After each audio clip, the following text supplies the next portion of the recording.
Good afternoon, everyone. This is Nadia Olivas, and this is the first slide for the public administration concepts that I'll be going over for our week 3 discussion board.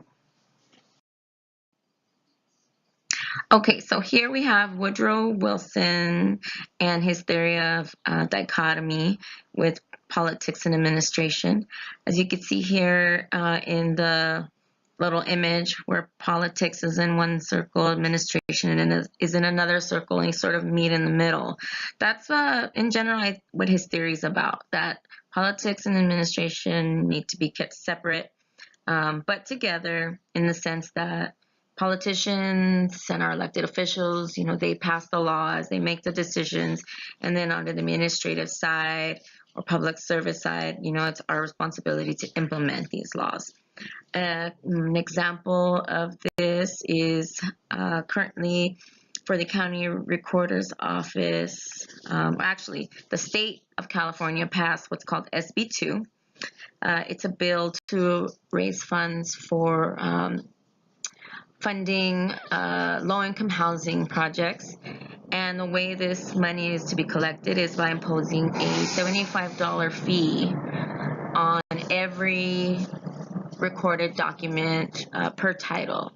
So whether the county of Riverside, which I work for, disagreed with this fee, it was not up to us to dispute it or argue it. Rather, now we had to take the time to implement how we were going to charge this fee and change our systems and our procedures to be able to apply this and uphold the law that Sacramento has voted on.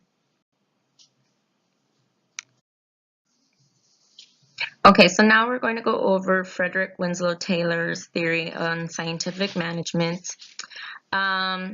This is basically an angle that he took where he would say, how long does it take one person to do one task and to do it efficiently? So he would do, what I guess you can say it's like a time study. He would time an employee at whatever it was, say putting something together, and then depending on how long it took that employee, he would take into account, workspace, did the employee lack something or need something. So he would work out this math and he'd figure out what would be the best way to get more efficient and productive work from the employee that will benefit the business or the organization. So an example of this could be, say, if you live in Riverside County and you want to get a birth certificate and you want to refer to the little design I made there, ideally you would want to be able to go to any office in Riverside County and purchase your birth certificate, and it should be the same process. And I'm talking about once you get up to the window with the clerk, not how long you're waiting to be called to the window. Once you're at the window, it should be the same procedure for every office. The clerk should take about the same amount of time since we're all using the same software to produce these records. And, ideally it will provide good and efficient customer service. So, management sort of really pushes this in our organization in the recorder's office section since, there's variations, depending on the situation, but as a whole, ideally, the process should be the same and it should be efficient and at a reasonable time.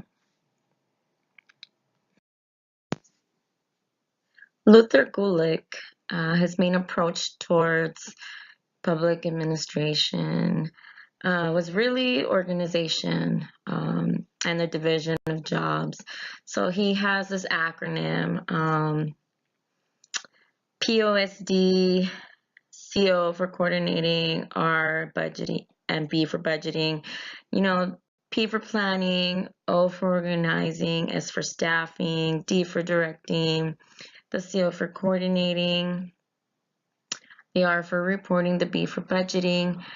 These all sort of meet or are what management or a CEO of a small business or a large organization really should be doing as far as his theory goes. This, in effect, is pretty much how all our public sector organizations are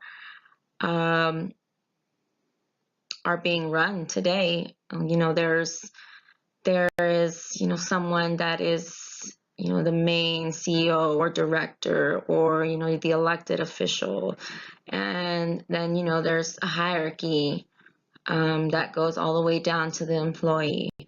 He believed that employees or anyone that's working in the organization should only have to report to one superior. He believed that everyone had to work together in order to get the function done, or the one main goal done for that organization. Max Weber and his theory of bureaucratic management was divided into 6 sort of sections. The first being the division of labor, which just meant that everyone had their specific job. Everyone knew exactly what they were going to do. Every section or department knew what their task was. Managerial hierarchy, that's just basically that, the line staff reports to the supervisor reports to the manager reports to the director, and so on and so on. Sort of that there's a chain of command to keep, the section or department organized. Formal selection, this was just basically hiring people that based off of their skill or their experience, rather than who they knew or who they were friends or family with that already worked in that department organization. Career orientation, Max described that because you were hired on your skill, the organization should keep that person engaged, so that's to keep them at that job, not have any big turnaround on hiring and rehiring. The establishment of formal rules, I imagine that to be sort of like our policy and procedures that we have in a variety of jobs.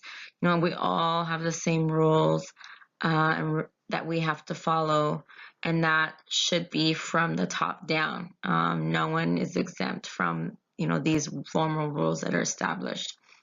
In personality, he was talking about management not being friendly, or getting too close to their line staff or the people that they were in charge of. Again, just to ensure that there's no favoritism going on, or there's no people getting promoted again based off who they knew.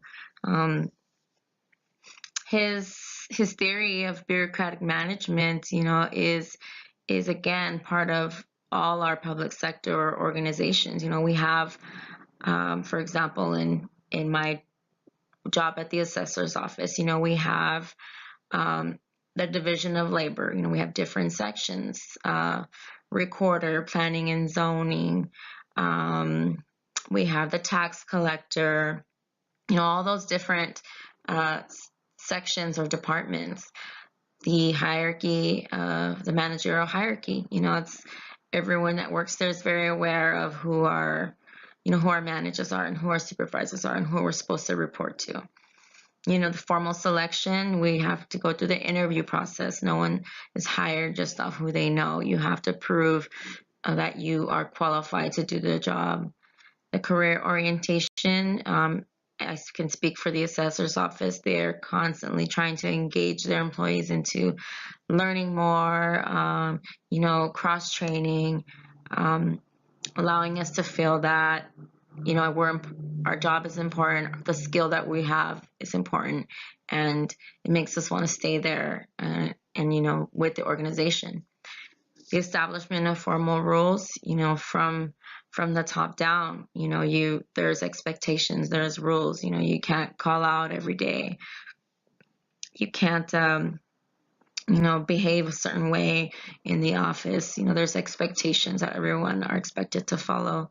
And in personality, again, for the most part, management tries to keep, a separate relationship with their line staff, or a supervisor, has to maintain professionalism so as to avoid, any accusations of favoritism. And that basically, like I said, is practiced in all of our public sector organizations, especially when you're talking about, county or city or, big organizations like that.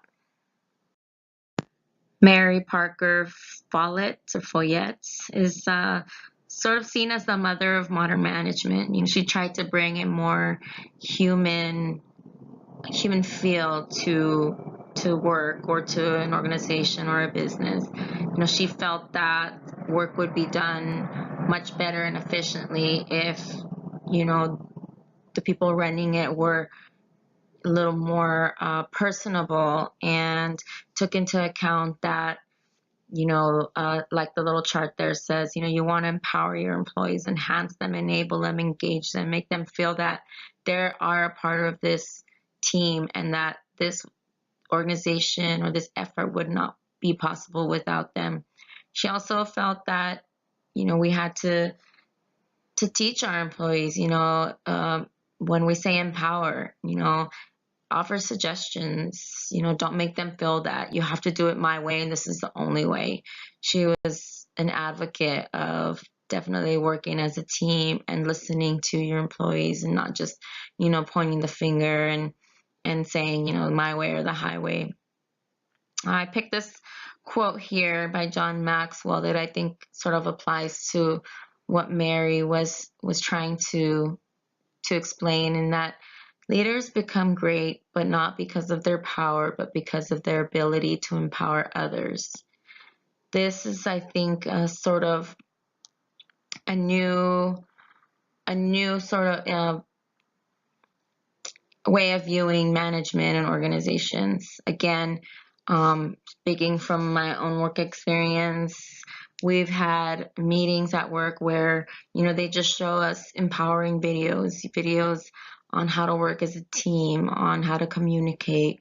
They always are asking, if we have any suggestions on making a process better, or if there's anything we could see improvement or something that isn't working, to definitely voice that out.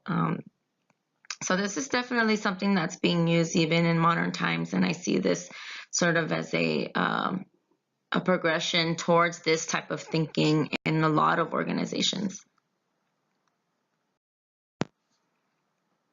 So Herbert Simon came up with this theory called bounded rationality. I have to admit, I'm having a hard time understanding his theory. From what I understand, and I hope this is correct, he really basically is saying that you can't possibly know what a person is thinking, or how they're going to make a decision. So the best way, or we have to view things differently to try to, come to a solution of a problem. So the example that, he gave in the video is that, if a person goes to a grocery store, you may think, oh, well, this person should buy this product because it's the best product and it's better, or, it's healthier, but you really don't know what the reasoning or rationale is going on in that person's mind, where that would determine what product they're going to buy. For the most part, some people will just buy the okay option versus the best option, as you see there in my little diagram. Those are things that you just can't determine. So, I'm not sure if I'm seeing this or viewing this correctly or even explaining it correctly, but yeah, I think what he's trying to say is, you have to think about how people make decisions versus just coming up with these solutions or ideas when you really don't know. Everyone could have a different way of thinking or a different way of processing their information in their head. So I don't know. This probably doesn't make much sense, but hopefully someone else understands and can explain it to me better. In closing, I chose this scripture: O Lord, grant us success. I hope that everyone is succeeding in this course, and I wish everyone the best, and God bless.